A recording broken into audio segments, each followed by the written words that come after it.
Jacques Higelin est mort à 77 ans. C'est une triste fin de semaine pour la musique française. Pionnier du rock, le chanteur Jacques Higelin est mort vendredi 6 avril 2018 à Paris, comme l'a annoncé sa famille à l'AFP. Il était âgé de 77 ans. L'interprète des inoubliables chansons par « Champagne est tombé du ciel » était père de 3 enfants, tous artistes. Arthur H., né en 1966 de sa relation avec Nicole Courtois, Ken, né en 1972 de son union avec Kulan Guillen, et Isia, né en 1990 de ses amours avec Aziza Zakine, épousée en 2008. En janvier dernier, l'aîné de la fratrie avait évoqué la santé fragile de son père, donnant de ses nouvelles tout en balayant d'un revers de main les rumeurs les plus affolantes qui avaient été autrefois rapportées dans la presse. Mon papa, c'est un grand monsieur. Et c'est vrai que c'est quelqu'un qui a donné fort dans sa vie, donc là il est assez fatigué quand même. Je ne pense pas qu'il va refaire de scène. Mais on est autour de lui, on s'occupe de lui, tout va bien. Il y a toujours des rumeurs horribles. Un jour, j'ai acheté France Dimanche, il y avait écrit Jacques Higelin dans le coma. Sa famille autour de lui. C'était absolument faux. J'étais à côté de mon père qui était pas du tout dans le coma. Donc voilà, c'est la vie. La vie, faut pas trop s'inquiéter, avait lancé Arthur H. Pas plus tard que cette semaine, 4 avril, le compagnon de Léonore Mercier s'était de nouveau exprimé au sujet de son papa lors d'un entretien au journal Le Parisien, expliquant qu'il lui dédiait sa chanson Le Passage.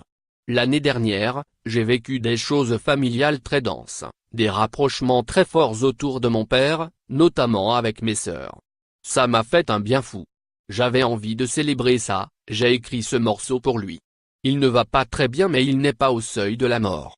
On est autour de lui, précisait-il. L'unique fille de l'artiste, Isia, était particulièrement proche de son père. Le 13 décembre dernier, l'actrice et chanteuse de 27 ans avait publié un cliché complice sur Instagram. Isia, c'est la vie. Je ne manque jamais une occasion de la voir sur scène, j'adore la façon dont elle tire les gens, dont elle les porte. C'est ma seule fille. Je l'ai eue à 50 ans et je m'en suis vraiment occupé, avait déclaré Jacques Higelin à Télérama en septembre 2016.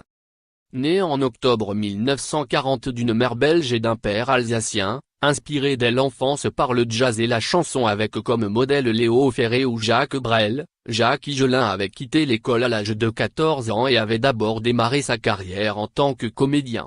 Il avait débuté au théâtre en 1959 avec Bon Week-end, Monsieur Bennett, mis en scène par Michel Vitold, et s'était lancé au cinéma avec Le Bonheur et pour demain d'Henri Fabiani, 1961, Bébert et l'omnibus d'Yves Robert, 1963, ou Elle court, la banlieue de Gérard Pires, 1972.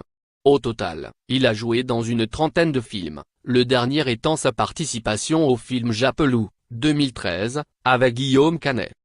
Côté musique, son destin avait basculé avec une double rencontre décisive au milieu des années 1960, celle des musiciens Areski et Brigitte Fontaine, avec lesquels il s'est produit en trio sous la houlette de Pierre Barou. En 1965, il avait sorti l'album 12 chansons d'avant le déluge, enregistré en duo avec Brigitte Fontaine. En 1974, il amorce un virage rock, avec l'album BBH 75. Enfant de Charles Trenet et des Rolling Stones, il est l'un des premiers chanteurs à tenter la synthèse entre le rock et la chanson, deux genres a priori antagonistes. Il sort ensuite Irradié, 1975, Alerter les bébés, 1976, et No Man's Land, 1978. Devenu chanteur rock populaire, il a connu en 1979 un grand succès avec l'album Champagne pour tout le monde et son jumeau Caviar pour les autres.